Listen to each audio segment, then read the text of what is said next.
Hello, my name is Dominica and I'm a sports coaching student. This is my second log about my 20 hours of placement at the Serdon Finney Soccer Centre. Today I will talk about the coaching behaviours and constructive alignment and how it is used within the organisation. Coaching behaviours are important because they show a coach's professionalism, but the coach is also a role model and therefore they will have an effect on the athlete. UK coaching has divided the main coaching behaviours into three categories: people, practice, and personal. The people category includes communication, relationships, and inspiration. The communication section resembles that the coach should have good communication skills, whether that being verbal or non-verbal, and should be able to adjust the language to the athletes to understand better. The relationship section means that the coach should be able to connect with the athletes in an empathic and respectful way through both positive and negative experiences.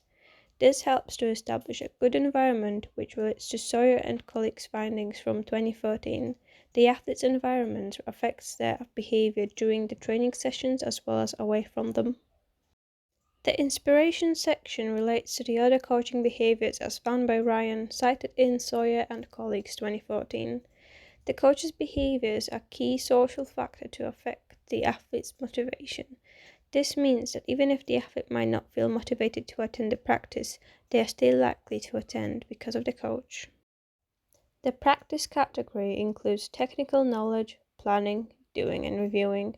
The technical knowledge section means that the coach has a good amount of knowledge to confidently deliver a session to the athletes with a high variety of differentiations based on each individual's needs.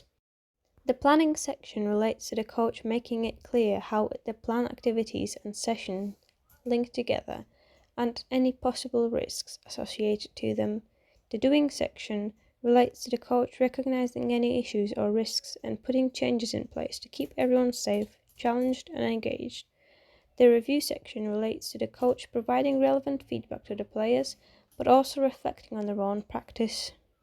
The personal category includes philosophy and values, progressive and collaborative. The philosophy and values section relates to the coach having strong mental principles and emphasizing their coaching vision. The progressive section relates to the coach striving to keep developing themselves and maintaining the highest possible standards to overcome the challenges in their role.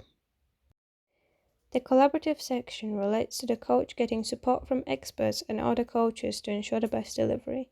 Some of the coaching behaviours that I have been taught in the development grid include how to speak to your athletes to keep their attention, so speaking short and to the point, especially with the young children due to their short attention spans. Make sure that the children are not getting distracted, so if it's sunny, sit them with the backs facing to the sun. How to demonstrate a task, so make sure all of the children can see you and go around showing the technique to them if needed. How to get the players motivated, so obviously you have to be enthusiastic, and no phones, because even if you're just checking the time, it's unprofessional and it's against the policies.